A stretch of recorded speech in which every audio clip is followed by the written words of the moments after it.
beaucoup de personnes se sont tournées vers les jeux d'argent en ligne pendant la pandémie.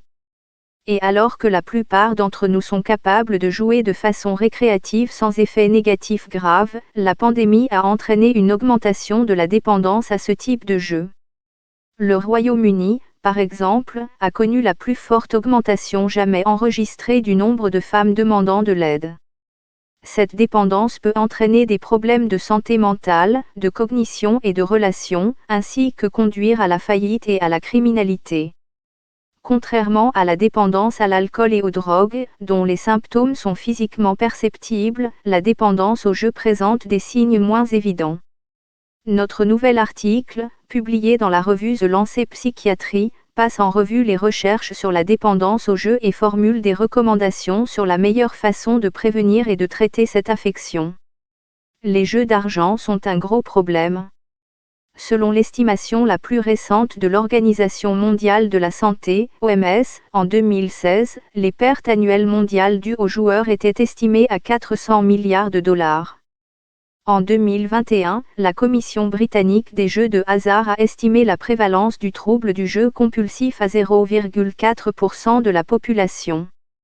Une autre enquête a montré que les taux les plus élevés de jeux compulsifs se situaient en Asie, suivis de l'Australasie et de l'Amérique du Nord, avec des taux plus faibles en Europe. Les chercheurs ont mis au point des simulations de jeux, qu'ils appellent des tâches, pour mesurer la dépendance au jeu, comme l'Iowa Gambling Task et le Cantabé Cambridge Gambling Task.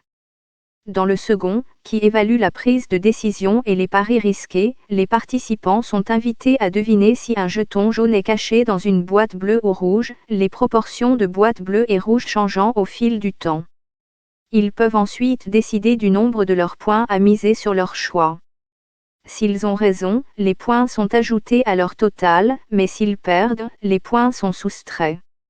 Ils doivent faire attention à ne pas se planter, c'est-à-dire à ne pas perdre tous leurs points.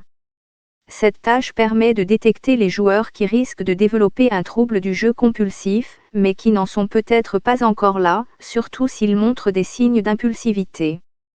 Grâce à ces tâches, la recherche a montré que le jeu, chez les individus en bonne santé, est plus fréquent chez les personnes âgées de 17 à 27 ans et diminue avec l'âge. Une autre étude a révélé que les joueurs ayant des problèmes d'addiction ont tendance à augmenter leur pratique du jeu au fil du temps et finissent par faire faillite. La dépendance à l'alcool et à la nicotine a également été associée à une plus grande compulsion pour les jeux d'argent.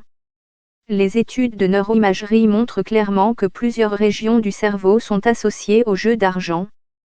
Les recherches ont montré que les régions importantes associées à la prise de décision à risque comprennent le cortex préfrontal ventromédial, impliqué dans la prise de décision, la mémoire et la régulation des émotions, le cortex frontal orbital, qui aide le corps à réagir aux émotions, et l'insula, qui régule le système nerveux autonome. Les joueurs compulsifs peuvent donc présenter une activité accrue dans ces zones. Lorsque les joueurs observent le résultat de leur pari, ils présentent également une activation cérébrale accrue dans le système de récompense du cerveau, notamment le noyau codé. Et cela peut être particulièrement fort chez les personnes dépendantes des jeux d'argent. La dopamine, un neurotransmetteur qui aide les cellules nerveuses à communiquer, est également connue pour être une substance chimique importante dans le système de récompense du cerveau. Une étude a montré que les joueurs compulsifs présentaient des niveaux d'excitation nettement plus élevés lorsque de la dopamine était libérée dans leur cerveau, par rapport aux personnes en bonne santé. La libération de dopamine semble renforcer la compulsion à jouer en augmentant les niveaux d'excitation, en réduisant l'inhibition des décisions risquées ou en combinant les deux. En outre, il a été démontré que le noyau accumbens, qui joue un rôle dans le traitement de la récompense, est impliqué dans les comportements à risque chez les adolescents et les adultes. Cette région est riche en dopamine et suggère un rôle supplémentaire de la dopamine dans les comportements à risque. Actuellement, le trouble du jeu compulsif est diagnostiqué à l'aide du manuel diagnostique et statistique des troubles mentaux, DSM-5, publié par l'American Psychiatric Association.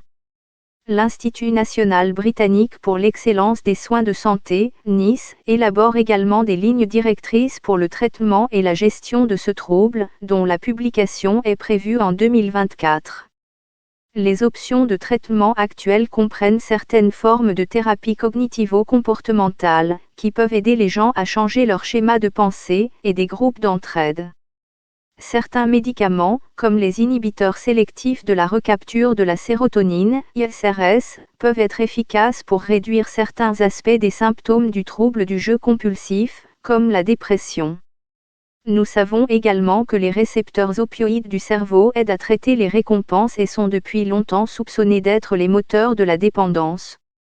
Nous avons constaté qu'il existe des preuves indiquant qu'un médicament appelé naltrexone, qui bloque les récepteurs opioïdes, peut aider certaines personnes souffrant de troubles du jeu compulsif. Mais des recherches supplémentaires sont nécessaires avant qu'il ne devienne un traitement standard. Il y a aussi des choses que vous pouvez faire vous-même pour contrôler votre habitude de jouer. Le site internet NHS Livewell propose des informations sur les services disponibles pour les joueurs compulsifs.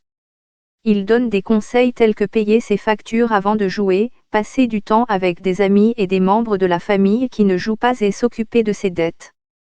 Les joueurs seraient également avisés d'éviter de considérer le jeu comme un moyen de gagner de l'argent, de cesser de refouler leurs inquiétudes concernant leur habitude de jouer et d'éviter d'utiliser des cartes de crédit pour payer leurs paris. Comme pour tous les problèmes de santé mentale, la clé est d'obtenir une aide et un traitement précoce. C'est particulièrement important pour que les récompenses normales, comme passer du temps en famille, faire des promenades ou de l'exercice, restent agréables et que le système de récompense ne soit pas détourné par le jeu. Barbara Jacqueline Saakian est professeure de neuropsychologie clinique à l'Université de Cambridge, au Royaume-Uni. Christelle Langley est associée de recherche postdoctorale en neurosciences cognitives à l'Université de Cambridge. Henrietta Bowden-Jones est chargée de recherche honoraire à l'Université de Cambridge. Sam Chamberlain est professeur de psychiatrie à l'Université de Southampton, également au Royaume-Uni. Cet article a été publié à l'origine sur le site d'information universitaire The Conversation et republié ici sous une licence Creative Commons. Lisez la version originale ici.